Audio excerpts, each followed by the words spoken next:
January 12th, Job 32. So these 3 men ceased answering Job, because he was righteous in his own eyes. Then the wrath of Elihu, the son of Barachel the Buzite, of the family of Ram, was aroused against Job. His wrath was aroused because he justified himself rather than God. Also against his 3 friends his wrath was aroused, because they had found no answer, and yet had condemned Job. Now, because they were years older than he, Elihu had waited to speak to Job. When Elihu saw that there was no answer in the mouth of these 3 men, his wrath was aroused. So Elihu, the son of Barachel the Buzite, answered and said, I am young in years, and you are very old. Therefore I was afraid, and dared not declare my opinion to you. I said, age should speak, and multitude of years should teach wisdom. But there is a spirit in man, and the breath of the Almighty gives him understanding. Great men are not always wise, nor do the aged always understand justice. Therefore I say, listen to me. I also will declare my opinion. Indeed, I waited for your words. I listened to your reasonings while you searched out what to say. I paid close attention to you, and surely not one of you convinced Job or answered his words. Lest you say, we have found wisdom. God will vanquish him, not man.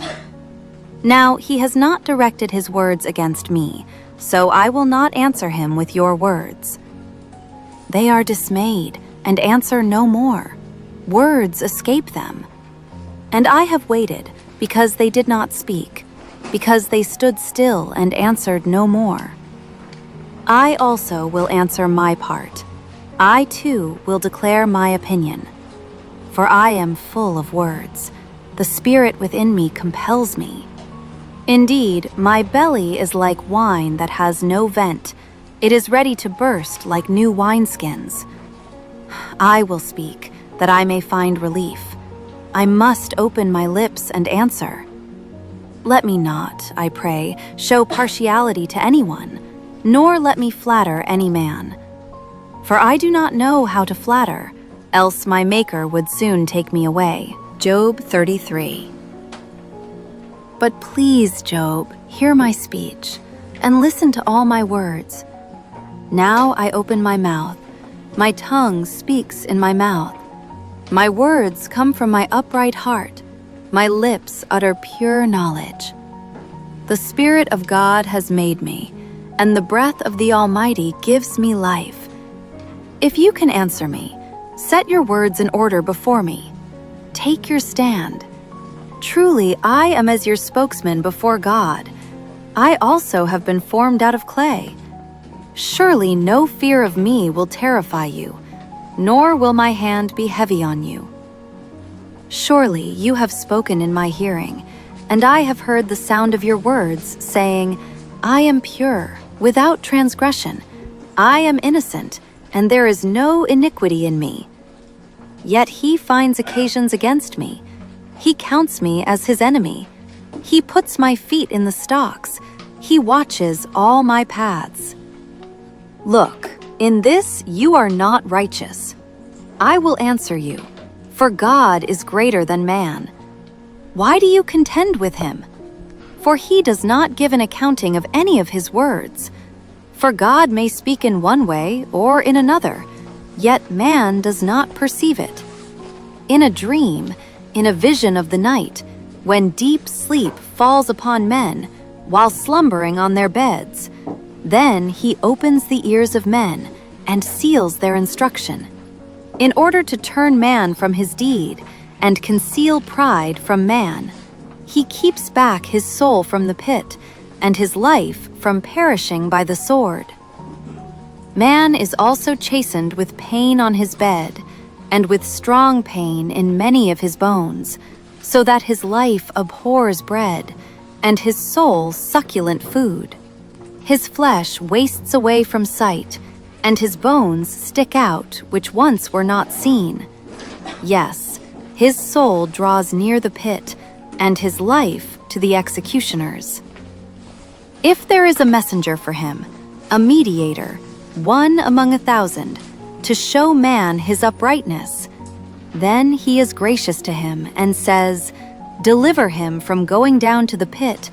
I have found a ransom. His flesh shall be young like a child's. He shall return to the days of his youth. He shall pray to God, and he will delight in him. He shall see his face with joy, for he restores to man his righteousness."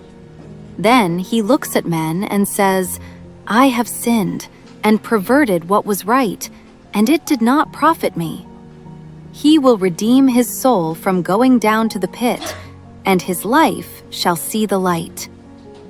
Behold, God works all these things, twice, in fact, 3 times with a man, to bring back his soul from the pit, that he may be enlightened with the light of life. Give ear, Job, listen to me. Hold your peace, and I will speak. If you have anything to say, answer me. Speak, for I desire to justify you. If not, listen to me. Hold your peace, and I will teach you wisdom. Job 34. Elihu further answered and said, "Hear my words, you wise men. Give ear to me, you who have knowledge. For the ear tests words, as the palate tastes food. Let us choose justice for ourselves. Let us know among ourselves what is good. For Job has said, 'I am righteous, but God has taken away my justice.' Should I lie concerning my right? My wound is incurable, though I am without transgression. What man is like Job, who drinks scorn like water, who goes in company with the workers of iniquity and walks with wicked men? For he has said, 'It profits a man nothing that he should delight in God.' Therefore listen to me, you men of understanding. Far be it from God to do wickedness, and from the Almighty to commit iniquity. For he repays man according to his work, and makes man to find a reward according to his way. Surely God will never do wickedly, nor will the Almighty pervert justice. Who gave him charge over the earth, or who appointed him over the whole world? If he should set his heart on it, if he should gather to himself his spirit and his breath, all flesh would perish together, and man would return to dust. If you have understanding, hear this. Listen to the sound of my words. Should one who hates justice govern? Will you condemn him who is most just? Is it fitting to say to a king, 'You are worthless,' and to nobles, 'You are wicked'? Yet he is not partial to princes, nor does he regard the rich more than the poor, for they are all the work of his hands. In a moment they die, in the middle of the night. The people are shaken and pass away. The mighty are taken away without a hand. For his eyes are on the ways of man, and he sees all his steps. There is no darkness nor shadow of death, where the workers of iniquity may hide themselves. For he need not further consider a man, that he should go before God in judgment. He breaks in pieces mighty men without inquiry, and sets others in their place. Therefore he knows their works.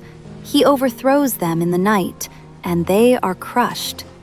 He strikes them as wicked men in the open sight of others, because they turned back from him, and would not consider any of his ways, so that they caused the cry of the poor to come to him, for he hears the cry of the afflicted. When he gives quietness, who then can make trouble? And when he hides his face, who then can see him, whether it is against a nation or a man alone? That the hypocrite should not reign, lest the people be ensnared. For has anyone said to God, I have borne chastening, I will offend no more. Teach me what I do not see. If I have done iniquity, I will do no more. Should he repay it according to your terms, just because you disavow it? You must choose, and not I. Therefore speak what you know. Men of understanding say to me, wise men who listen to me. Job speaks without knowledge. His words are without wisdom. Oh, that Job were tried to the utmost, because his answers are like those of wicked men. For he adds rebellion to his sin. He claps his hands among us and multiplies his words against God.